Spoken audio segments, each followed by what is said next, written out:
บายดีทุกท่าน50ประโยคทรงพลังสร้างแรงบันดาลใจสู่ความสำเร็จฟังตอนเช้าก่อนออกไปเฮ็ดเวียกหรือสร้างธุรกิจฟังก่อนนอนทุกมือเพื่อสร้างกำลังใจและแรงบันดาลใจให้กับตัวเองและองค์กรโดยรวมข้อที่1คนที่สำเร็จท่ามกลางความบ่พร้อมคนที่บ่สำเร็จมักรอให้พร้อมก่อนเสมอ 2. ความล้มเหลวคือโอกาสในการเริ่มต้นเฮ็ดสิ่งเดิมๆอีกครั้งอย่างสานสาราดกว่าเก่า 3. อนาคตของท่านขึ้นอยู่กับสิ่งที่ท่านเฮ็ดในมื้อนี้บ่แม่นมืออื่น 4. หลายคนฝันถึงความสำเร็จในขณะบางคนตื่นแล้วลงมือทำงานหนักเพื่อความฝันให้เป็นจริง 5. อย่ายอมแพ้จุดเริ่มต้นของสิ่งที่เหลือเชื่อมันยากที่สุดเสมอ 6. จงอย่าสัญญาใดๆในขณะที่ท่านมีความสุขจงอย่าตอบโต้ในขณะที่ท่านกำลังใจหายจงอย่าตัดสินใจในขณะที่ท่านกำลังผิดหวัง 7. จงกระหายและเฮ็ดตัวเองงัวจะอยู่ตลอดเวลาคำคมสตีฟ จ็อบส์ 8. ถ้าท่านบินบ่ได้ก็ให้แล่นถ้าท่านแล่นบ่ได้ก็ให้ย่างถ้าท่านย่างบ่ได้ก็ให้คลานเฮ็ดได้ก็ได้ให้ท่านเดินไปข้างหน้าไปสู่ความสำเร็จ 9. ในอีก5 ปีข้างหน้าชีวิตเฮาจะ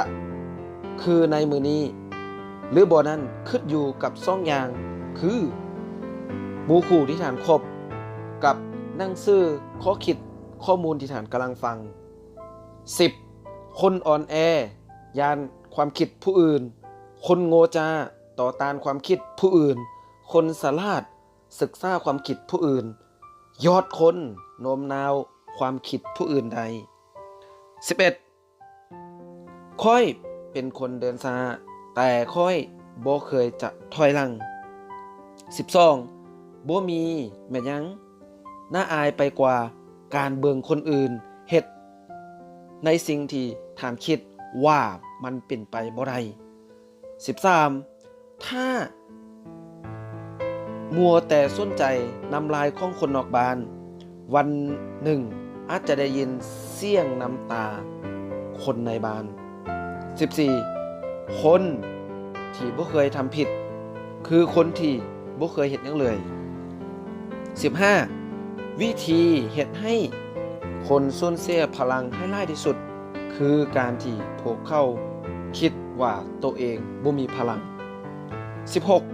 16. มีวันสำคัญอยู่2วันคือวันท่านเกิดและวันที่ท่านรู้ว่าท่านเกิดมาเพื่อหยัง 17. ถ้าความสำเร็จยังมาบ่ถึงมันเพียงแต่ยังมาบ่ถึงลองถามตัวเองว่าท่าน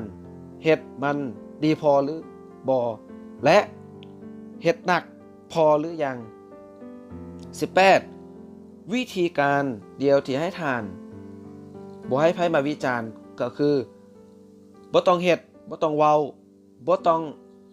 เฮ็ดหยังเลยทั้งหมด 19. ความคิดมีตัวตนท่านจะกลายเป็นสิ่งที่ท่านเชื่อบ่ว่าท่านจะเชื่อว่าเฮ็ดได้หรือเฮ็ดบ่ได้มันก็ถูกทั้ง2อย่างที่ท่านคิด 20. การเป็นผู้กล้าบ่ได้หมายความว่าบ่ย้านแต่มีบางสิ่งบางอย่างที่สำคัญกว่าความย้าน 21. ความสำเร็จประกอบไปโดย 90% นั่นคือวิธีคิดบวกวิธีการนั้นแค่เพียง 10% 22. ความล้มเหลวที่แท้จริงคือการล้มเลิกกลางคัน 23. อย่าให้นำลายราคาทึกๆมาดูถูกความฝันของท่านที่ราคาแพงอย่าสนใจคนที่บ่รู้จักท่านดีพอ ข้อ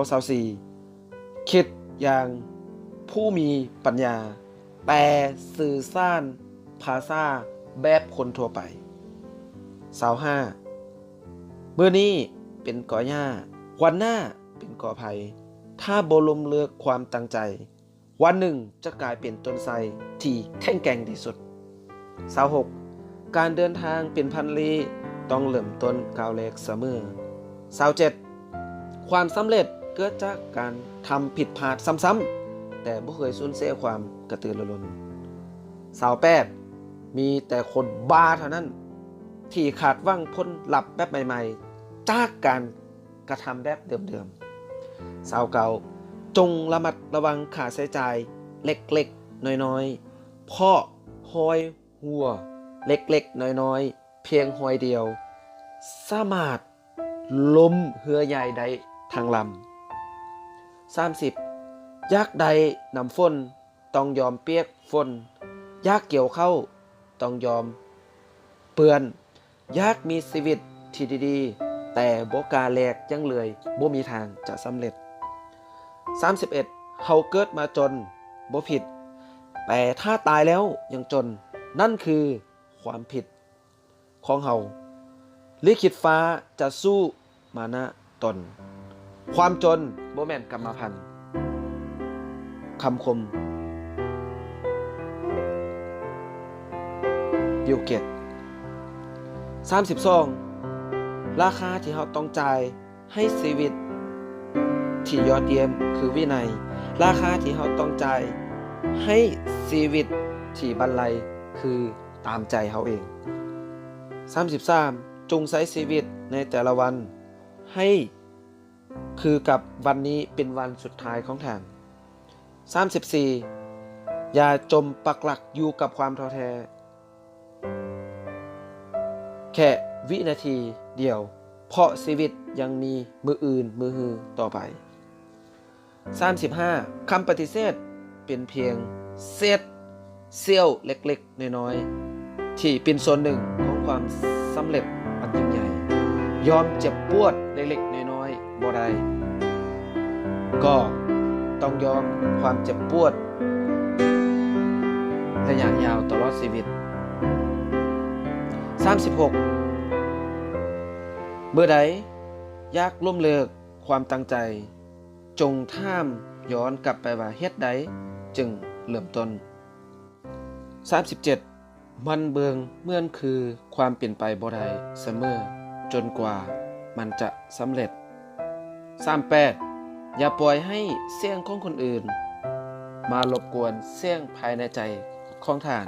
สตีฟจ็อบส์38มื้อนี้อาจจะยากมื้ออื่นอาจจะยากกว่านี้แต่มื้อต่อไปต้องพบแสงสว่างแน่นอนจากมา39จงสร้างสรรค์สิ่งที่100คนหักบ่แม่นสิ่งที่ล้านคนมักคน 3% บนโลกเลือกเฮ็ดสิ่งที่แตกต่าง39ผู้ประกอบการทุกคนคิดว่าเวลาเป็นสิ่งที่สำคัญหลายที่สุดกว่าเงินทอง40จงปฏิบัติต่อตัวเองโดยสมองแต่ปฏิบัติกับผู้อื่นโดยหัวใจ41คนบ่ประสบความสำเร็จประเมินค่าคนจากปริญญาและประกาศคนฉลาดจะประเมินค่าคนจากความสามารถและจิตใจ42ค่อยคนพบว่าถ้าฐานหักชีวิตก็จะหักฐาน43อารมณ์เพียงโซวูบอาจจะทำลายมิตรภาพถาวร44มันอยู่ที่ใจมึงถ้าใจมึงสูงมึงก็รอดถ้าใจมึงกระจอกมึงก็จน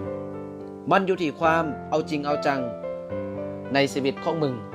คำคมอาจารย์เสริมใส่45ถ้าข้าพเจ้ามีเวลา6ชั่วโมงในการตัดไม้